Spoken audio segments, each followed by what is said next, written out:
त्यांनी अतिशय चुकीचं विधान केलेलं आहे। आम्ही त्यांना कारणे दाखवा नोटीस पाठवणार आहोत। एकदा पक्षाची ध्येय धोरणं ठरल्यानंतर पक्षाच्या विचारधारेपासून जर कुठलाही खासदार, आमदार किंवा संबंधित जबाबदार व्यक्ती अशा प्रकारची वक्तव्य करत असतील तर ती वक्तव्य राष्ट्रवादी काँग्रेस पक्षाला अजिबात मान्य नाही।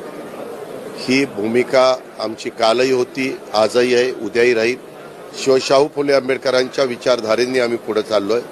खरं तर अरुण काका जगताप जोपर्यंत हयात होते तोपर्यंत सगळं तिथं सुरळीत होतं, परंतु आता काही लोकांना आता आपल्यावर जबाबदारी वाढलेली आहे। आपले वडिलांचं आपल्यावर छत्र राहिलेलं नाहीये, त्यावेळेस जबाबदारीनं आपण वागलं पाहिजे, बोललं पाहिजे। हा शाहू फुले आंबेडकरांचा महाराष्ट्र हा सर्वांना बरोबर घेऊन जाणार आहे। परंतु अशा वेळेस मी तिथे एका कार्यक्रमाला गेलेलो होतो, तेव्हाही त्याला सांगितलेलं होतं। तो म्हणाला की नाही, मी त्याच्यामध्ये सुधारणा करीन, पण ते सुधारणा करताना दिसत नाही। त्याच्यामुळं त्याची जी भूमिका आहे, त्याचे जे विचार आहेत ते पक्षाला अजिबात मान्य नाही आणि त्याच्यामुळं त्याला कारणे दाखवा नोटीस।